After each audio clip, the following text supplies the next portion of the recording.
अगस्त 2022।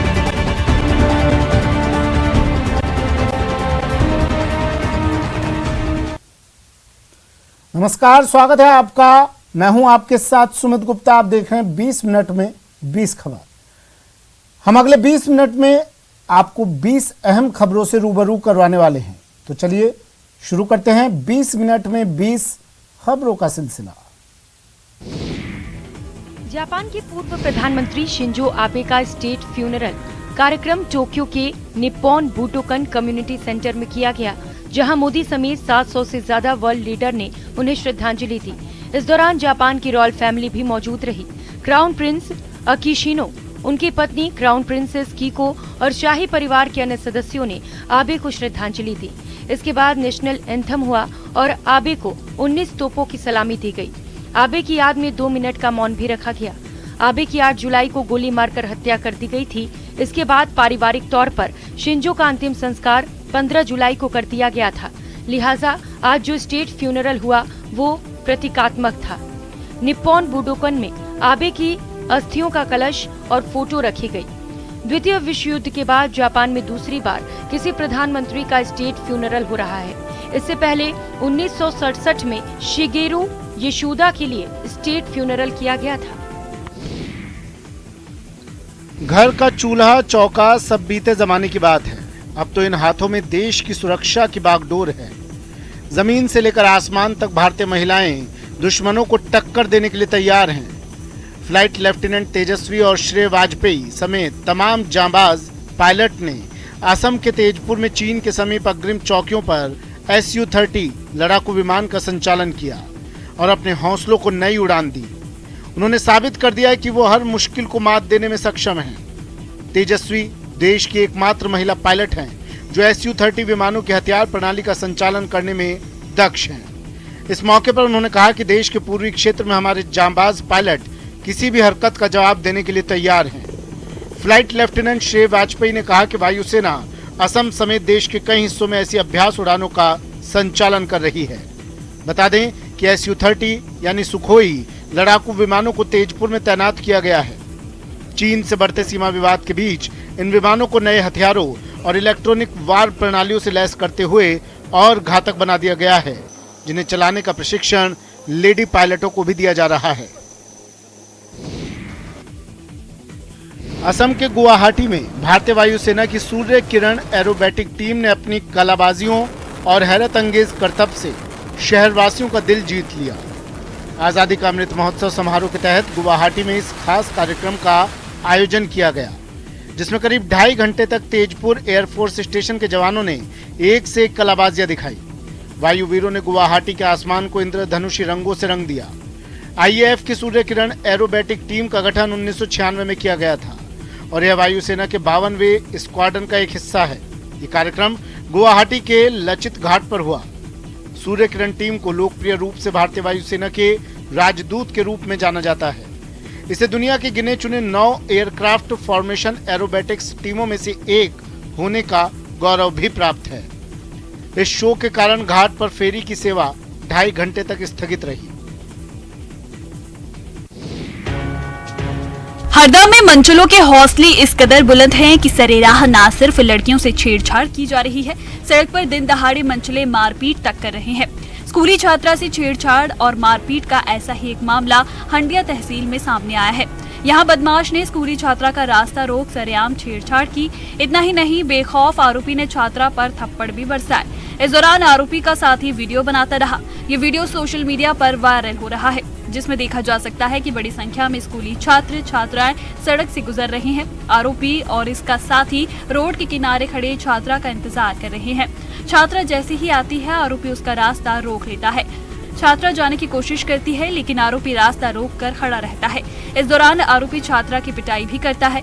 आरोपी को पुलिस का जरा भी डर नहीं, लेकिन इस घटना से पुलिस पर सवाल खड़े हो रहे हैं। स्कूल के रास्ते में ये गुंडागर्दी की गई। यहाँ बदमाश को सरेआम छात्रा से छेड़छाड़ और मारपीट की हिम्मत कैसे हुई? घटना के बाद छात्रा ने पुलिस में मामला दर्ज कराया है।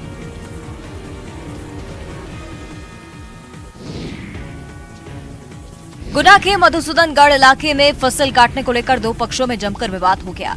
इस दौरान दोनों तरफ से लाठी डंडे चले। इस मारपीट में 12 लोग घायल हुए। हंगामे के दौरान एक पक्ष ने दूसरे पक्ष के ट्रैक्टर में भी आग लगा दी। बताया जा रहा है कि झगड़े के दौरान फायरिंग भी हुई। मामला मधुसूदनगढ़ तहसील के मंत बिदौरिया गांव का है।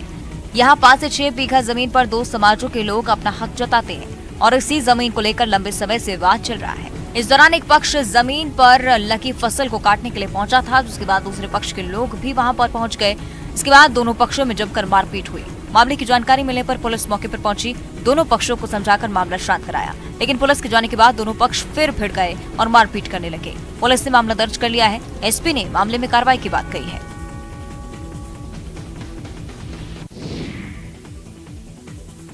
दिल्ली एनसीआर में पिछले कई दिनों से हो रही बारिश से दिल्ली में यमुना नदी का जलस्तर खतरे के निशान 205.33 मीटर से ऊपर 206.16 मीटर तक पहुंच गया है, जो ऊपरी जल ग्रहण क्षेत्रों में लगातार बारिश के बाद इस साल जलस्तर में अब तक की सबसे अधिक वृद्धि है। सोमवार को यमुना का जलस्तर 204.5 मीटर के चेतावनी के स्तर पर पहुंच चुका था। दरअसल हरियाणा के हथिनी कुंड बैराज से पानी छोड़े जाने के बाद यमुना का जलस्तर तेजी से बढ़ रहा है। पूर्वी दिल्ली के जिला मजिस्ट्रेट अनिल बंका ने कहा, नदी के तटवर्तीय निचले इलाकों को खाली कराया जा रहा है और लोगों को ऊंचाई वाले स्थानों पर भेजा जा रहा है। सरकारी स्कूलों और आसपास के इलाकों में रैन बसेरे हैं, जिनमें उन्हें ठहराने की व्यवस्था की गई है। उत्तराखंड, हिमाचल प्रदेश और उत्तर प्रदेश के कुछ उत्तरी हिस्सों में पिछले कुछ दिनों से लगातार बारिश हो रही है, जिससे दिल्ली में नदी के आसपास के निचले इलाकों में बाढ़ जैसे हालात आ गए हैं। इन इलाकों में करीब 37,000 लोग रहते हैं। अपने शानदार अभिनय से कई दशकों तक दर्शकों के दिल पर राज करने वाली अभिनेत्री आशा पारेख को 2022 का दादा साहेब फाल्के अवार्ड देने का ऐलान किया गया है। 30 सितंबर को राष्ट्रपति द्रौपदी मुर्मू दिल्ली के विज्ञान भवन में आशा पारेख को ये पुरस्कार प्रदान करेंगी। केंद्रीय मंत्री अनुराग ठाकुर ने इसकी जानकारी दी है। उन्होंने बताया कि हिंदी सिनेमा में आशा पारेख के अहम योगदान के लिए इस अवार्ड से उन्हें सम्मानित किया जा रहा है। आशा पारेख 95 से ज्यादा फिल्मों में काम कर चुकी हैं। वो अभिनेत्री के साथ साथ प्रोड्यूसर और डायरेक्टर भी रह चुकी हैं। उन्हें कई अवार्ड मिले। 1963 में अखंड सौभाग्यवती के लिए आशा पारेख को गुजरात सरकार ने सर्वश्रेष्ठ अभिनेत्री का राज्य पुरस्कार दिया था। वहीं 1971 में फिल्म कटी पतंग के लिए आशा पारेख को सर्वश्रेष्ठ अभिनेत्री का फिल्म फेयर पुरस्कार मिला। उन्हें सन 1992 में पद्मश्री से भी सम्मानित किया गया था। प्रदेश में शिक्षा और सेहत को लेकर बड़े बड़े दामों की पोल ये तस्वीर खोल रही है। झुंझुनू जिले के सूरजगढ़ ब्लॉक में बना ये सरकारी स्कूल अपनी आखिरी सांसें गिन रहा है। हालात ये हैं कि तिरपाल के नीचे बिठाकर बच्चों को पढ़ाया जा रहा है। ये गांव भावठड़ी का राजकीय बालिका उच्च प्राथमिक विद्यालय है, जहां 47 साल पहले बने इस स्कूल की बिल्डिंग पूरी तरह जर्जर हो चुकी थी, जिसके कारण 1 साल पहले इसे तुड़वा दिया गया था। तब हाथों हाथ ही नया भवन बनाने की बात कही गई, लेकिन अफसरों की लेट लतीफी ने बेटियों को खुले आसमान के तले लाकर छोड़ दिया। आज यहाँ सिर्फ एक हॉल है, जिसमें कक्षा 6 से 8 तक की बेटियां पढ़ती हैं, जबकि कक्षा 1 से 5 तक की छात्राएं खुले आसमान के नीचे पढ़ने को मजबूर हैं। पहले स्कूल में 11 क्लासरूम हुआ करते थे, वहाँ अब सिर्फ एक हॉल बचा है। स्कूल की जर्जर हालात के कारण छात्राओं की संख्या लगातार कम होती जा रही है। हालांकि अभी भी 75 छात्राएं पढ़ रही हैं और एक प्रधानाध्यापक सहित 6 शिक्षक हैं। फिलहाल भामाशाह के सहयोग से 3 कमरों का निर्माण कराया जा रहा है। राजस्थान की खूबसूरत वादियां और कई ऐतिहासिक इमारतें पर्यटकों के लिए खासा आकर्षण का केंद्र हैं। दौसा जिले के आभानेरी का चांद बावड़ी भी अपनी प्राचीनता और अद्भुत बनावट के लिए जाना जाता है। वैसे तो यहाँ सालों भर सैलानियों का तांता लगा रहता है, लेकिन विश्व पर्यटन दिवस के मौके पर 2 दिवसीय आभानेरी फेस्टिवल में सैलानियों का जमावड़ा लग जाता है। बड़ी संख्या में देसी विदेशी मेहमान इस फेस्टिवल में रंग बिखेर कर सराबोर हो रहे हैं। आभानेरी की चांद बावड़ी दुनिया की सबसे गहरी बावड़ी मानी जाती है। आभानेरी में राजस्थानी अंदाज में विदेशी पावनों का स्वागत किया जा रहा है। फेस्टिवल में आए कलाकार कच्ची घोड़ी सहित कई कलाओं का प्रदर्शन कर रहे हैं। I come from England and I love India so far. It's really brilliant. ये जगह यूँ चुनी जाती है कि जितने भी भारत में जितने भी देश प्रदेश हैं और जिनमें आकर्षक जो बावड़ी है, अगर कोई है तो ये चांद बावड़ी है, जिसका आयोजन यहाँ किया जा रहा है विश्व पर्यटन दिवस का। कला, संस्कृति और धुरों की धरती, कलात्मकता, भव्यता की धनी स्वर्ण नगरी जैसलमेर में विश्व पर्यटन दिवस की धूम रही। इस खास मौके पर ऐतिहासिक सोनार की चार दीवारी पर बने गाइड हट में गाइड एसोसिएशन ने सैलानियों का जमकर स्वागत किया, तो वहीं स्वर्ण नगरी के लोक कलाकारों ने ढोल नगाड़ों की थाप पर सैलानियों की आवभगत की। इस मौके पर मेहमानों का तिलक लगाकर और माला पहनाकर स्वागत किया गया। ढोल की थाप पर सैलानी भी झूमते नजर आए। इस स्वागत सत्कार से सैलानी अभिभूत दिखे। उन्होंने पर्यटन विभाग और पर्यटन व्यवसायियों का तहे दिल से आभार जताया। पिछले 3 दशकों से सैलानियों की संख्या में तेजी से बढ़ोतरी के बाद धोरों की धरती की तस्वीर के साथ साथ तकदीर भी बदल गई है। सैलानियों की बम्पर आवक से स्वर्ण नगरी की प्रसिद्धि 7 समंदर पार तक पहुंच चुकी है। जैसलमेर पर्यटन बहुत इम्पोर्टेंट है। इनफैक्ट जैसलमेर अगर माने तो 60-70% पूरा का पूरा पर्यटन पर निर्भर है। पिछले कुछ सालों में जो है जैसलमेर पर्यटन जो है वो काफ़ी ऊपर हाई लेवल पे जा रहा है। और ये कोविड टाइम जो था उस समय जो है जैसलमेर सबसे सस्ता और सुलभ साधन था पर्यटकों के लिए। इस कारण से जो है कोविड टाइम में जैसलमेर बहुत अच्छा डिस्कवर्ड हुआ और यहाँ पे और ज़्यादा टूरिस्ट आए। पूरे देश में नवरात्र का उत्साह छाया हुआ है। मातृ शक्ति की आराधना के इस महान पर्व पर माता मंदिरों में भक्तों का तांता लगा हुआ है। सिरोही के माउंट आबू की पहाड़ियों पर स्थित मां अंबुदा देवी की महिमा अपरंपार है। इसीलिए ही नवरात्र में बड़ी संख्या में भक्त आते हैं और सुख शांति की कामना करते हैं। मां जहां अपने भक्तों की मनोकामनाएं पूरी करती हैं, वहीं अपने चमत्कारों के लिए भी जानी जाती हैं। इन्हीं चमत्कारों में से एक है मां के मंदिर में भालू का धोख लगाना। देखिए, लोगों की भीड़ के बीच जंगल से निकलकर भालू मां के मंदिर के पास पहुंचता है और मां की धोख लगा रहा है। श्रद्धालुओं का कहना है कि ऐसा पहली बार नहीं है, बल्कि हर साल नवरात्र में भालू मां के मंदिर के पास पहुंचते हैं और उनकी धोख लगाते हैं। मां के मंदिर की ज्योत दर्शन के लिए आए भालू को जिसने भी देखा वो रोमांच से भर गया। 51 शक्तिपीठों में से 52 शक्तिपीठों में से एक शक्तिपीठ है और ये इस अर्बुद पर्वत की आराध्य देवी है। इसके सानिध्य में हम लोग रहते हैं और हर नवरात्रि के अंदर तो यह निश्चित रूप से आते हैं दर्शन करने के लिए। नवरात्र के दौरान जहां आस्था और श्रद्धा का सैलाब उमड़ता है, वहीं सांस्कृतिक कार्यक्रमों की भी जबरदस्त धूम रहती है। गरबा और शारदीय तो मानो एक दूसरे के पर्याय बन चुके हैं। अजमेर में भी गरबे की धूम है। वैसे तो कई जगहों पर गरबा रास का आयोजन किया जा रहा है, लेकिन सबसे खास है तोप दड़ा खेल मैदान पर आयोजित गरबा रास। इसका आयोजन नगर निगम की ओर से किया गया। कोरोना के कारण पिछले 2 साल से निगम की ओर से गरबा रास का आयोजन नहीं किया गया था, जिससे शहरवासी थोड़े मायूस थे। लेकिन अब हालात सामान्य होने के बाद फिर से निगम ने इसका आयोजन किया है, जिसको लेकर लोग भरपूर आनंद उठा रहे हैं। पहले ही दिन बड़ी संख्या में शहर वासियों ने पहुंचकर निगम के इस आयोजन की सफलता पर अपनी मुहर लगा दी। निगम की ओर से गरबा रास पंडाल के पास ही माता की प्रतिमा की स्थापना भी की गई। 9 दिनों तक चलने वाले इस आयोजन में बड़े उत्साह से शहरवासी पहुंच रहे हैं और माता की भक्ति के साथ ही डांडिया खेलने का भी आनंद उठा रहे हैं। निगम की तरफ से यहाँ पे तोपदड़ा ग्राउंड में गरबों का आयोजन किया जा रहा है और 2 साल के बाद में हुआ है, तो थोड़ा एक्साइटमेंट इस साल ज्यादा है और तो काफी मतलब एंजॉय के साथ हम गरबा खेलते हैं। नवरात्र में जहां भक्त पूरी आस्था और श्रद्धा के साथ मां की आराधना कर रहे हैं, वहीं सांस्कृतिक छटा भी बिखर रही है। प्रतापगढ़ में डांडिया की गूंज सुनाई दे रही है।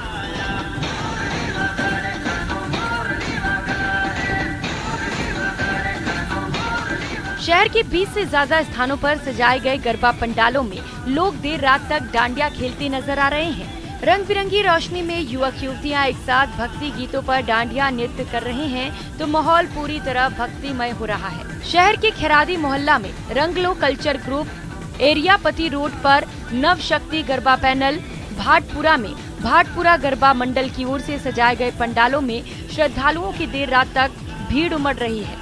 डांडिया के लिए युवाओं को स्पेशल ट्रेनिंग भी दी गई है। साथ ही 9 दिनों तक सभी के लिए अलग अलग ड्रेस कोड तय किए गए हैं। वहीं इस मौके पर सुरक्षा के भी खास इंतजाम किए गए हैं। गरबा पंडालों में पुलिस की भी तैनाती की गई है। साथ ही यातायात व्यवस्था को सुचारू रखने के लिए भी पुलिस ने विशेष प्रबंध किए हैं।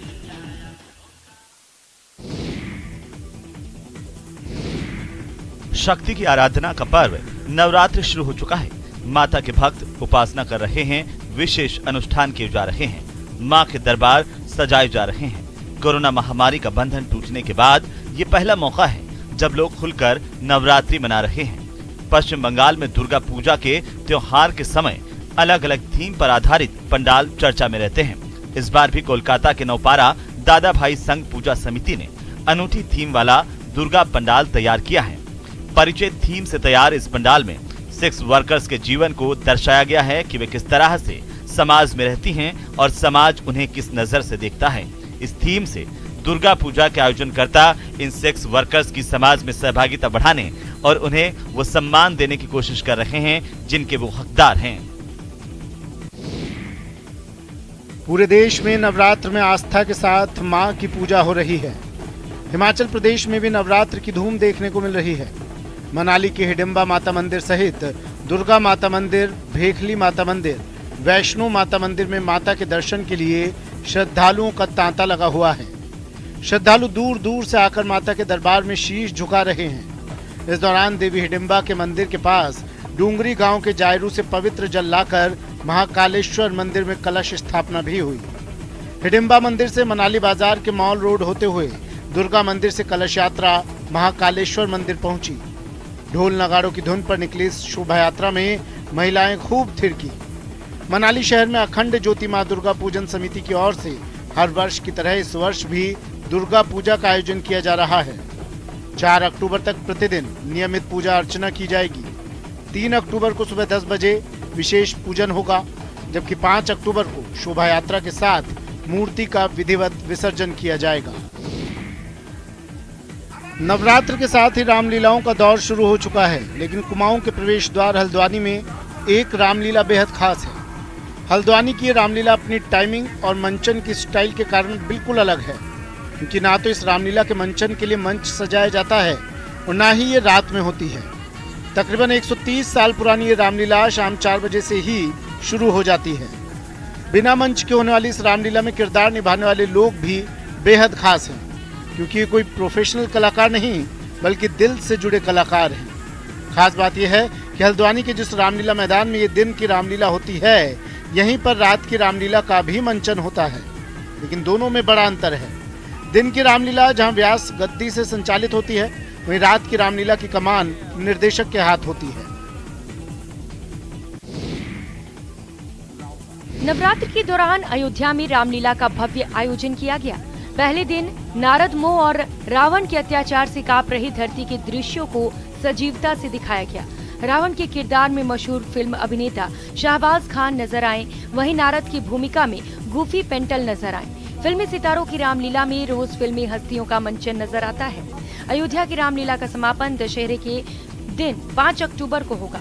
अयोध्या की रामलीला का ये तीसरा साल है। पिछले 2 साल से वर्चुअली रामलीला देखने की अनुमति दी गई थी। कोरोना काल में 2020 में 16 करोड़ लोगों ने वर्चुअली फिल्मी सितारों की रामलीला देखी थी। वहीं 2021 में रिकॉर्ड 22 करोड़ लोगों ने रामलीला देखी, लेकिन इस बार लोग प्रत्यक्ष तौर पर रामलीला का आनंद उठा रहे हैं। इस मौके पर शाहबाज खान ने कहा, अयोध्या की रामलीला में काम करके बहुत शांति और आनंद प्राप्त होता है। और चारों वेदों का ज्ञान पाकर फिर भी आपके दर्शन प्राप्त नहीं कर सकता। मिथिलांचल के जट जटिल लोक नृत्य की छटा ही अलग है, पर समय के साथ इसके रंग भी फीके पड़ने लगे हैं। लोग अपने पारंपरिक नृत्य को भूलते जा रहे हैं, पर कुछ युवा कलाकारों ने जट जटिल नृत्य को फिर से प्रसिद्धि दिलाने में जुटे हैं।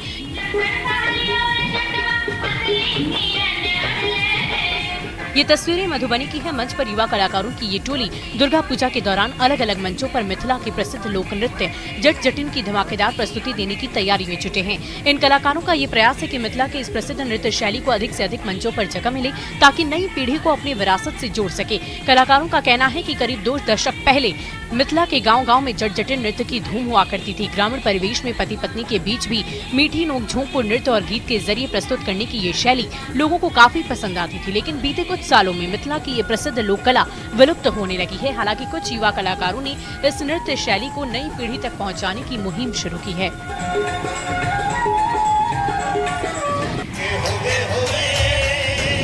नवरात्र के 9 दिन शुरू हो चुके हैं। जिस तरह से इस त्योहार में देवी माँ की पूजा धूमधाम से की जाती है, उसी तरह से इस फेस्टिवल पर डांडिया भी काफी जोरों शोरों से सेलिब्रेट किया जाता है।